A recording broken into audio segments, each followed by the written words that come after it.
అందరికీ నమస్కారం. సంస్కృతి సంపద యూట్యూబ్ ఛానల్ తరపున అందరికీ స్వాగతం. శ్రీమద్ భగవద్గీత ఆధ్యాత్మిక రహస్యాలు అనే శీర్షికలో శ్రీ త్రినాథ్ గారు ధారావాహిక ప్రసంగం ఇస్తున్నారు. వారి ధారావాహిక ప్రసంగంలో ఈరోజు 650వ ప్రసంగం చేస్తున్నారు. శ్రీ త్రినాథ్ గారికి స్వాగతం.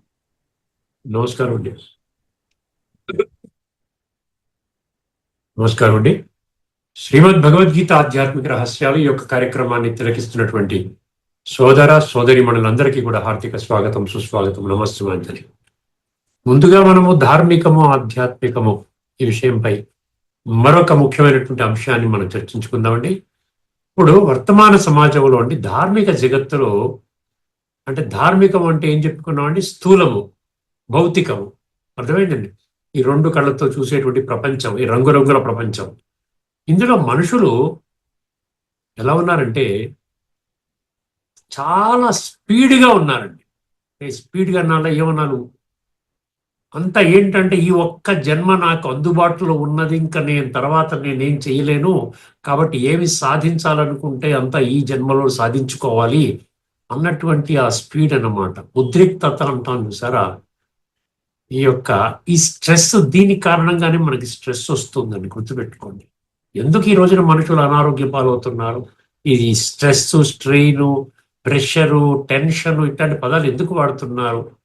అర్థమైంది? ఎందుకు ఆ స్పీడ్? ఎందుకు అసలు మనం మనిషిలాగా ఎందుకు ఉండలేకపోతున్నాం? తేలికగా ప్రశాంతంగా ఎందుకు ఉండలేకపోతున్నాం? అర్థమైందండి? ఉండకూడదు అలాగా. ప్రతి ఒక్కరు ఎవరికి వారు ఏమునా తీరేలాగా ఎందుకు జీవిస్తూ ఉన్నారు? అర్థమైందండి? ఈ యొక్క వాతావరణం అంతా ఉద్రిక్తంగా ఎందుకు తయారయ్యింది?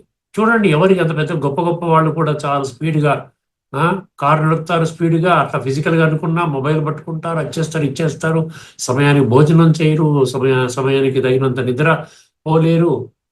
ఈ విధంగా అంటే అన్నిటినీ నిర్లక్ష్యం చేసి కేవలం ఒకే ఒక లక్ష్యం ఏంటి? ధన సంపాదన. ఎందుకు జరుగుతోంది చెప్పండి? దీనికి కారణం మనకు ధార్మిక జగత్తులో దొరకటం లేదు. దీనికి కారణము ధార్మిక జగత్తులో దొరకటం లేదండి. ఎక్కడ ఎంత ప్రయత్నించినా ఎవరు చెప్పలేదు. ఆ స్పీడ్ ఏమైనా తగ్గుతుందా? ప్రతి ఒక్కరు కూడా ఆ ధన సంపాదన దాంట్లో నేను ఉన్న పడంగా కోటాను కోట్లు సంపాదించుకోవాలి, ఈ దాంట్లో అవస్థలు కూడా పడుతూ ఉన్నారు.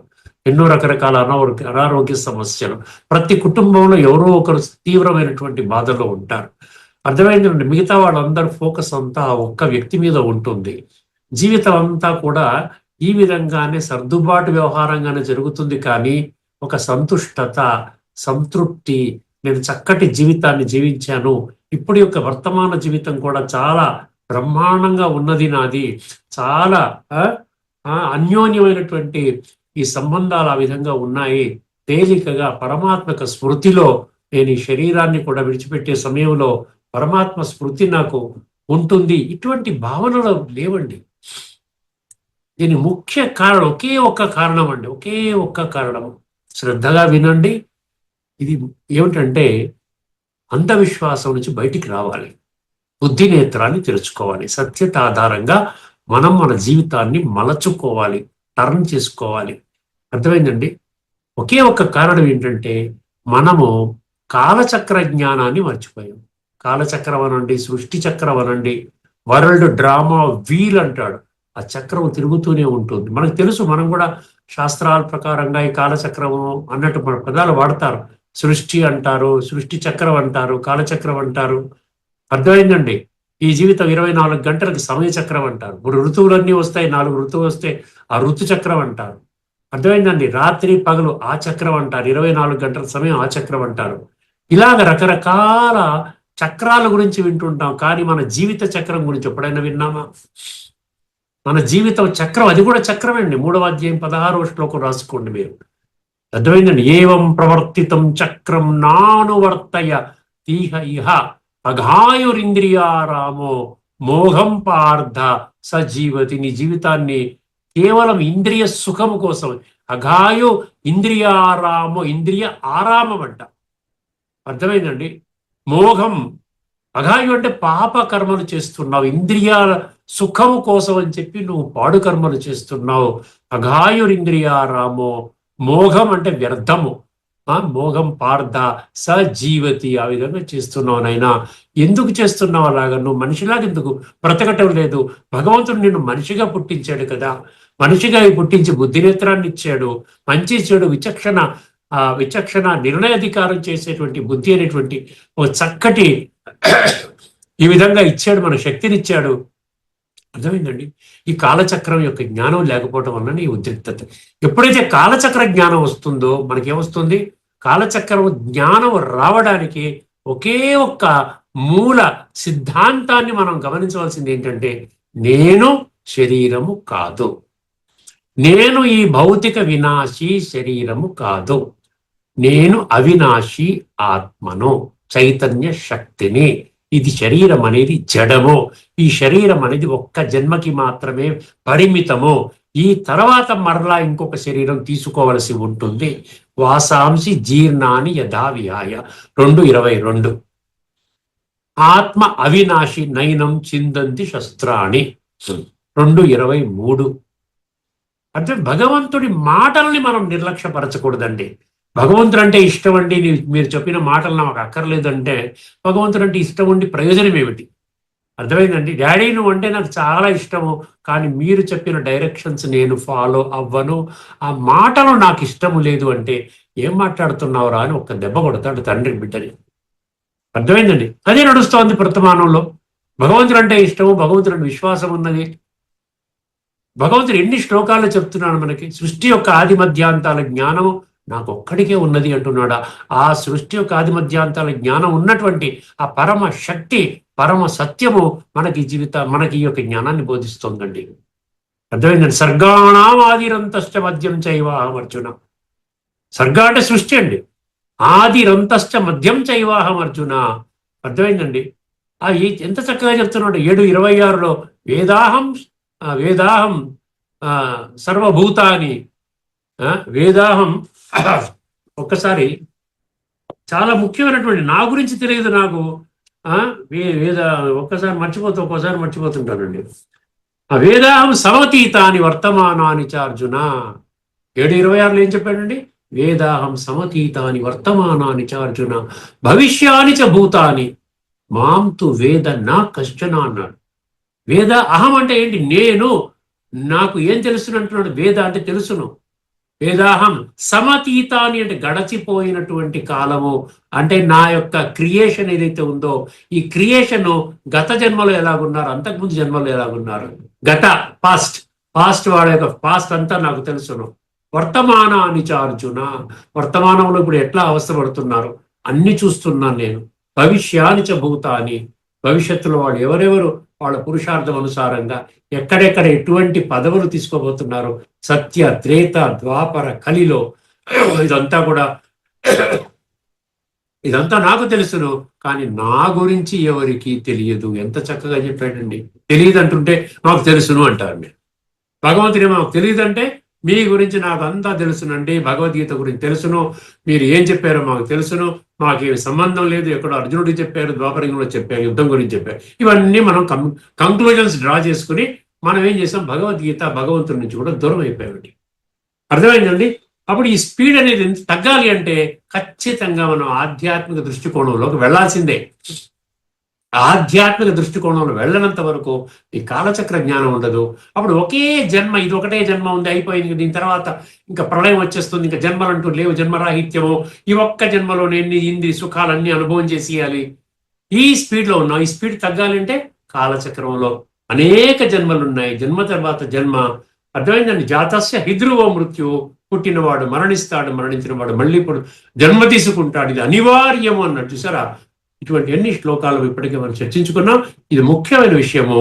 మనలో ఒక ఆంతరిక ఉద్రిక్తత తగ్గాలి, మన యొక్క ప్రయారిటీస్ మారాలి, సాత్వికంగా మన జీవితాన్ని తయారు చేసుకోవాలి అంటే మనకు ఖచ్చితంగా సృష్టి చక్ర జ్ఞానము అవసరము. దాని కొరకు మనకు ఆత్మజ్ఞానము అవసరం. ఈ చర్చను ఇక్కడ ముడి స్టాప్ పెడదామండి. మనము గత ఎపిసోడ్లో మనం ఏం చర్చించుకుంటున్నామండి? ఇప్పుడు గత 2 ఎపిసోడ్స్ అనుకుంటాను, ఇంకొక ఎపిసోడ్ కూడా చర్చించుకోవాల్సి వస్తుందేమో. ఈ 1867 చాలా ముఖ్యమైనటువంటి శ్లోకం అండి. అర్థమైందండి? 1867 ఏం చెప్తుందండి? శ్రీమద్ భగవద్గీతలోని 18వ అధ్యాయం మోక్ష సన్యాస యోగములో 67వ శ్లోకము భగవద్గీత యొక్క పరమ పవిత్రమైన జ్ఞానాన్ని, చాలా జాగ్రత్తగా వినండి, పరమ పవిత్రమైన జ్ఞానాన్ని ఎవరికి అందించాలి, ఎవరికి అందించకూడదు అనే విషయాలను స్పష్టం చేస్తాం. గుర్తుపెట్టుకోండి. భగవంతుడే చెప్తున్నాడు, వీళ్ళకి ఇవ్వకండి, వీళ్ళకి ఇవ్వకండి, వీళ్ళకి ఇవ్వకండి, వీళ్ళకి ఇవ్వకండి అని 4 వర్గాలకు ఇవ్వకండి అని చెప్తున్నాడు. అర్థమైందండి? ఇదంతే నా తపస్కాయ నా భక్తాయ కదాచన నచా శుశ్రూషవే వాచ్యం నచ మాం యో అభ్యసూయతి. చూసారా? 4 రకాల వాళ్ళు ఇప్పటికే మనం చెప్పుకున్నాం కదండి. అర్థమైందండి? తపస్సంపన్నుడు కానివాడికి, భక్తుడు కానివాడికి, అదేవిధంగా నా మాట వినడానికి ఇష్టము లేని వాడికి, అర్థమైందండి, నేను చెప్పే జ్ఞానాన్ని దోష దృష్టితో చూసి దాన్ని వ్యతిరేకించేవాడిని, దాన్ని తిరస్కరించేవాడిని వాళ్ళకి చెప్పకండి. ఎందుకంటే ఆఖరికి నా యొక్క ఈ సృష్టి పరివర్తన కార్యక్రమంలో 33 కోట్ల మంది చివరికి వస్తారు, 850 కోట్లలో. అందులో చూసారు ఎంత పర్సెంటేజ్ ఉందో? కేవలం ఆ కొద్ది మంది ఆకర్షితులు అవుతారు. వాళ్ళు ఉన్నారు, ఈ భూమండలం మీద ఉన్నారు, వాళ్ళే ఆటోమేటిక్గా అట్రాక్ట్ అయ్యి వాళ్ళు వస్తారు. అర్థమైందండి? అది విషయం. ఇప్పుడు మనము ఇదే విషయాన్ని మనము గత ఎపిసోడ్లో ఏమన్నా ఏంటి అనుకున్నా, ఇదంతే నా తపస్కాయలో మనము తపస్సు యొక్క ఏమిటి, తపస్సు అంటే ఏమిటి, తపస్వి యొక్క లక్షణాలు ఏమిటి అన్న సంగతి మనం ఒక 6 శ్లోకాల మాధ్యమంలో చెప్పుకోవడానికి మనం అనుకున్నాం. అందులో 3 శ్లోకాలు మనం తెలుసుకున్నాం. ఏమిటంటే తెలుసుకున్నాం 17, 14, 17, 15, 17, 16. ఈ 3 శ్లోకాలు రాసుకోండి. 17వ అధ్యాయం శ్రద్ధాత్రి విభాగ యోగము 14, 15, 16. ఇందులో శారీరక తపస్సు, వాచక తపస్సు, తర్వాత మానసిక తపస్సు, మనసా వాచ కర్మణ అంటాం చూసారా, త్రికరణ. సో ఈ 3 తపస్సుల్లో హయ్యెస్ట్ లెవెల్లో అది మధ్యస్థంగా అధమ. అప్పుడు దీన్ని ఏం చేశాడు? ఈ 3 శారీరకత, వాచక, మానసిక తపస్సుని మళ్ళీ ఏం చేశాడు? 3 సాత్విక తపస్సు, రాజసిక తపస్సు, తామసిక తపస్సు. ఈ 3 తెలుసుకున్నాం అనుకోండి, అప్పుడు ఈ 6 విషయాల్లో మనకి సాత్విక తపస్సు మనకి వెళ్ళాము. సాత్వికలోకి మనం వెళ్ళాలి. మన యొక్క లక్ష్యం ఉండాలి, సాత్విక తపస్సులోకి వెళ్ళాలి. అర్థమైందండి? ఇప్పుడు సాత్విక తపస్సు ఏం చెప్తున్నాడంటే, మన శారీరక తపస్సు, వాచక తపస్సు, మానసిక తపస్సు ఏవైతే ఉన్నాయో ఆ తపస్సుని మనం ఏం చెయ్యాలంట? ఈ 3 రకాల తపస్సు ఏది ఉందో ఎటువంటి ప్రతిఫలాన్ని ఆశించకుండా అత్యంత శ్రద్ధాభక్తులతో ఏ మనుషులైతే ఆచరిస్తారో వారి తపస్సును సాత్విక తపస్సు అని అంటారు. జాగ్రత్తగా వినండి, మళ్ళీ చెప్తాను. మనం ఇప్పటికే చర్చించినటువంటి శారీరక, వాచక, మానసిక తపస్సులు ఏవైతే ఉన్నాయో ఎటువంటి అఫలాకాంక్షి విర్యుక్తై సాత్వికం పరిచక్షతే, ఇదనమాట. అటువంటి వాళ్ళని సాత్వికము అంటారు. ఇప్పుడు రాజసిక తపస్సు అంటే ఏమిటి? 2వ కేటగిరీ. రాజసిక తపస్సు మీనింగ్ ముందే చెప్పేస్తాను. సత్కారము అంటే పేరు ప్రతిష్టలు కావాలి, నన్ను గౌరవించాలి, నాకు అవార్డ్స్ ఇవ్వాలి, చాలా పెద్దపేట ఇవ్వాలి, స్టేజ్ మీద వేల కొద్ది ఉన్నటువంటి మనుషుల మధ్యలో నన్ను గౌరవించి దండలేసి శాలువలు కప్పి కిరీటాలు పెట్టి ఇది చేసి, ఇవన్నీ అంటే మనం గౌరవాన్ని ఇక్కడే కోరుకుంటున్నాం. అర్థమైందండి? భౌతికంగా అనుకుంటున్నాం కాబట్టి సత్కారము, మాన మర్యాదలు, కీర్తి ప్రతిష్టలు, మనని పూజ చెయ్యాలి, మన కాళ్ళు మొక్కాలి. తర్వాత ఇంకోటి దంభం అన్నాడు. దంభం అంటే లోన ఒక రీతిగా ఉంటాం, బయట చాలా అద్భుతంగా మనం ప్రదర్శిస్తాం. కానీ మనం ఏదైతే ప్రదర్శిస్తున్నామో మన నిజ రూపం కాదు అది. బయట మీరేం చెప్తారు? బయట మీరు కోపం పనికిరాదండి, తన కోపమే తన శత్రువు, తన శాంతమే తనకు రక్ష అని చెప్తారు. ఇంటికి వచ్చి ఏం చేస్తారు? కోపం చేస్తారు, శాంతి అనేది అనుభూతి చేయరు. అంటే ఈ విధంగా దీన్ని ఏమంటాడు? షో పుటప్ అంటాడు. బయటికి ఒక షో చేస్తాం, దాన్ని ఏమంటాడు? దంభం అన్న పదం కొన్ని శ్లోకాల్లో ఉంటుంది. అంటే ఆంతరికంగా పూర్తి అజ్ఞానంలో ఉన్నప్పటికీ బయటికి పరమజ్ఞానులుగా ప్రకటించుకోవడం, ఇది దంభం అంటే ఇది. వీరి కొరకు చేసే తపస్సును రాజసిక తపస్సు అని అంటారు. ఇది చంచలమైనది, అనిశ్చితమైన ఫలితాన్ని ఇస్తుంది. ఈ తపస్సు అనేది శాశ్వత ఫలితాన్ని ఇవ్వదు, చంచలంగా ఉంటుంది. మళ్ళీ ఫలితం అనేది అనిశ్చితం అంటారు. దీని శ్లోకం ఏంటి? సత్కారమాన పూజార్థం తపోదంభేన చైవయత్ క్రియతే తదిహ ప్రోక్తం రాజసం చలమద్రువం. ఇదనమాట. ఇప్పుడు మనము తామసిక తపస్సులోకి వస్తాం. ఎందుకంటే ఈ తపస్సు అనేది ఎందుకు చర్చించుకుంటున్నామంటే, తపస్సంపన్నులు కాని వారికి ఈ జ్ఞానము చెప్పవద్దు. ఎవరు తపస్సంపన్నులు అయిన వారు, ఎవరు తపస్సంపన్నులు కానివారు. ఇప్పుడు మనకు అది చర్చ అన్నమాట. ఇప్పుడు మూడవది, తామసిక తపస్సు యొక్క లక్షణాలు ఏంటి? మూర్ఖత్వముతో, మొండి పట్టుదలతో, చూసారా, మూర్ఖత్వము, మొండి పట్టుదలతో తన్ను తాను కష్టపెట్టుకుంటూ, శరీరాన్ని కృషింపజేసుకుంటూ, ఏదో ముళ్ళు గుచ్చుకుంటారు కొంతమంది, అగ్ని కణాల మీద నడుస్తారు, ఇంకా ఏవేవో చేస్తారు, ఛాంబర్లో ఉంటారు, అసలు ఏమి తినడండి, సంవత్సరానికి ఒకసారి వచ్చి ఒక అట్టిపండు తింటాడు, ఏవేవో చెప్తూ ఉంటారు. ఇవన్నీ రిద్ధి సిద్ధి పనులన్నీ చేస్తూ ఉంటారు. అర్థమైందండి? ఇక్కడ ఏమంటున్నాడు? అది కూడా తపస్సే. దాన్ని కూడా తపస్సు అంటారు. భౌతిక పరంగా, ధార్మిక పరంగా తపస్సు అంటారు. మూర్ఖత్వంతో, మొండి పట్టుదలతో తన్ను తాను కష్టపెట్టుకుంటూ, శరీరాన్ని కృషింపజేస్తూ, లేదా ఇతరులకు కీడు తలపెడుతూ, ఏదో కొన్ని చేస్తుంటారు. దానివల్ల ఇతరులకు బాధ కలుగుతుంది. ఇది కూడా ఇతరులకు కీడు తలపెడుతూ చేసే తపస్సును తామసిక తపస్సు అంటారు. దాని శ్లోకం ఏంటో ఒక్కసారి గమనించండి. మూఢగ్రాహేణ ఆత్మనో యత్ పీడయా క్రియతే తపః పరస్యోత్సాదనార్థం వా తత్తామసముదాహృతం. అర్థం చెప్పాను కదండి. ఇది 17, 19 అంటే 17, 19, 17, 18, 17, 17, 18, 19 ఈ సాత్విక తపస్సు, రాజసిక తపస్సు, తామసిక తపస్సు మనం చర్చించుకున్నాం. దీనితో పాటు మరొక చిన్న శ్లోకం ఉందండి. 2వ అధ్యాయంలోని 66. ఇది కూడా అతపస్కాయ, తపస్సు అంటే మనోనిగ్రహము మరియు ఇంద్రియ నిగ్రహము లేని వారి గురించి. అతపస్కాయ అంటే మనోనిగ్రహం లేదు, మనసు చంచలంగా ఏది పడితే అది ఆలోచిస్తుంది, ఏది పడితే చేస్తుంది, బుద్ధిని అదుపులో చేసుకొని బుద్ధి నేత్రాన్ని మూసేసి తన ఇష్టం వచ్చినట్టు ఇంద్రియ సుఖాల కోసం ఆ విధంగా ప్రాకులాడుతూ ఉంటుంది ఆ మనసు అన్నమాట. అందుకనే మనోనిగ్రహం అంటాడు. తర్వాత ఇంద్రియ నిగ్రహం కూడా ఉండదు. మనోనిగ్రహం లేకపోతే ఇంద్రియ నిగ్రహం కూడా ఉంటుంది. బాడీ కాన్షియస్నెస్ టోటల్గా. అందుకని ఇటువంటి వాళ్ళు ఎట్లా తపస్సు చేస్తారంటే వాళ్ళ జ్ఞానం చెప్పొచ్చా వాళ్ళకి మనం? అందుకని ఇక్కడ ఏమన్నాడు? నాస్తి బుద్ధిరయుక్తస్య నచాయుక్తస్య భావన నచాభావయతః శాంతి అశాంతస్య కుతః సుఖం అన్నాడు. అర్థమైంది? చాలా చక్కగా 4 కండిషన్లు చెప్పాడు. ఇంద్రియములు మనస్సు వశమునందు ఉండని వానియందు, ఇంద్రియములు మనస్సు వశమునందు ఉండని వానియందు ఆత్మజ్ఞానము పొందే నిశ్చయాత్మక బుద్ధి ఉండదు. అంటే ఆత్మజ్ఞానం నిలవదు. ఇంద్రియ సుఖాల కోసం పాటుపడుతూ ప్రాకులాడుతూ కూర్చుంటే ఆత్మజ్ఞానం ఎక్కడ నిలుస్తుందండి? దానికి దీనికి ఆమడ దూరం ఉన్నదన్నమాట. అర్థమైందండి? ఆత్మజ్ఞానం పొందే నిశ్చయాత్మక బుద్ధి ఉండదు. నాస్తి బుద్ధిరయుక్తస్య నచాయుక్తస్య భావన. అట్టి అయుక్త మనుష్యుని అంతఃకరణమునందు అంటే అంతరంగమునందు ఆస్తిక భావన. ఆస్తిక అంటే పరమాత్మ పట్ల ఒక లైకింగ్ అన్నమాట.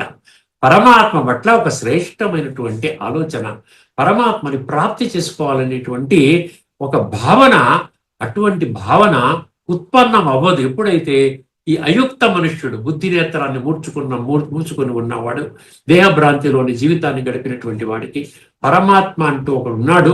సర్వశక్తివంతుడు, సర్వోన్నతుడు, ఒక ప్రపంచాన్ని శాసించేవాడు, విశ్వాత్మలందరికీ తండ్రి, పతిత పావనుడు, సృష్టి యొక్క ఆదిమధ్యాంతాల జ్ఞాత, భగవంతుడు, పరమాత్మ, ఈశ్వరుడు ఒకరు ఉన్నారని అవన్నీ అక్కర్లే.